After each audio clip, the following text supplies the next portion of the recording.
This week's photograph is from a fellow member of my Unitarian church, Diane, who very kindly sat for me. There's a gorgeous angle of light that I noticed in the room where we have our church services, and it shines just on one side of the person's face. And I asked her if she'd let me take some pictures of her, and she did. Um, and it ended up with a really nice portrait. I had maybe half an hour, 45 minutes with her where I took pictures, probably about 30. And I also did a quick sketch of her. Not particularly good in resemblance, I don't think. But for me, it's pretty important if I can't work all the time from a live model, which I can't because it would cost way too much, to be able to do some direct work to get a sense of the shapes and the values that I'm going to be working with from life rather than from photographs, because photographs can sometimes trick you. After I finished sketching with her, I went home and did a bunch of different sketches. I did just sort of my standard sketch, and I did a kind of stylized sketch, just played with that image to find what was interesting to me. And this sketch was the one that I ended up liking and wanting to work from as a final on my painting. And I did a trick that I have just recently learned, which is to scribble on the back of the sketch sheet. And then I placed that over, well, actually, what I actually did was then I reduced the sketch, the full-size sketch, down on my Xerox machine and scribbled on the back of the Xerox paper, ending up, once I scribbled and put a lot of pencil carbon on the back, then I went in, and as you notice here, you'll see that there's some suddenly heavy lines, and those are the lines that I'm tracing onto the actual surface that I'm going to paint. This is a great step because you don't have to redraw. I mean, it never occurred to me that all the agony of getting, especially to get a portrait right and do that drawing, and then having to redo the agony that you can, it certainly is not cheating to trace your own drawing.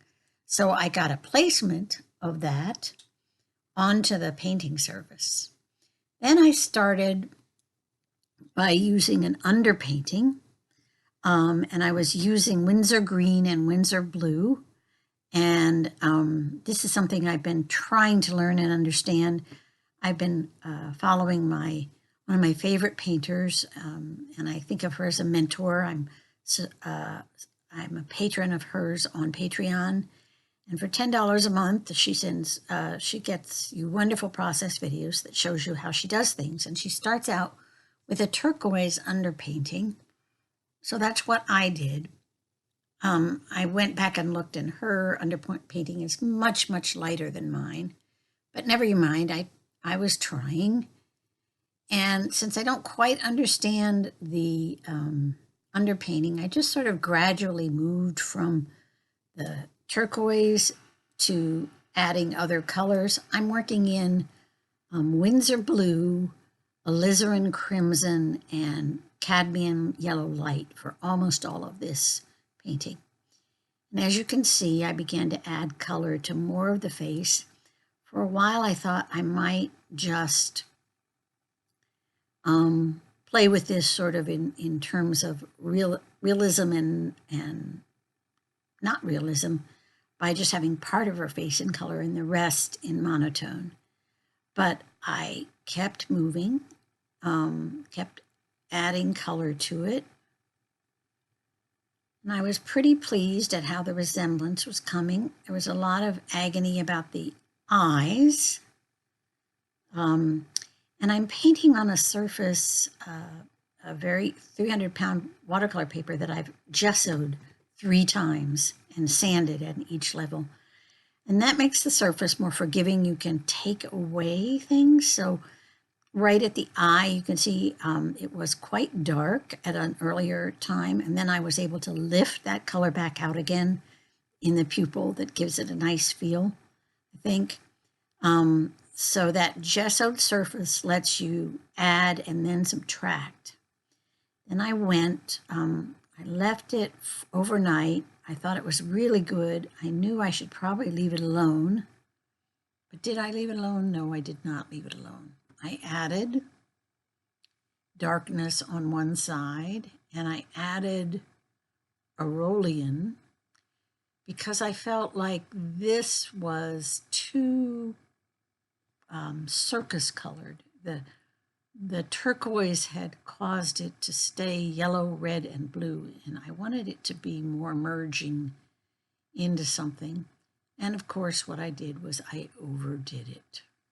So I think you'll find that there's a really nice crispness to this painting, and then not such a nice crispness once I added the Aurolian. So I'm just going to do a quick addendum to this video.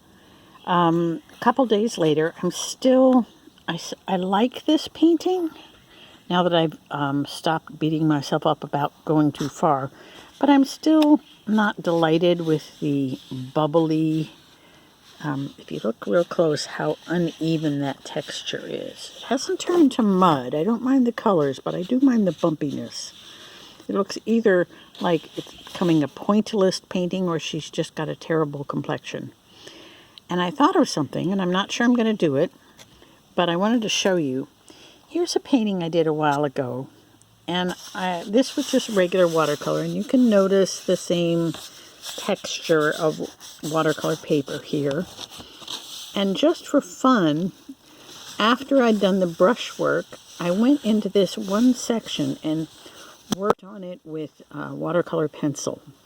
And if you notice, it has less of that grain to it. It looks more sharply in focus. Now, it takes forever to do that kind of pencil work, but I wondered if I could do that with her. And that would be interesting. My question to myself is, at this point in my life, this is not a painting I have to have for an exhibit. The model is interested in it, but not wedded to it. Do I want to move ahead to the next portrait that is kind of overdue, that's for Christmas?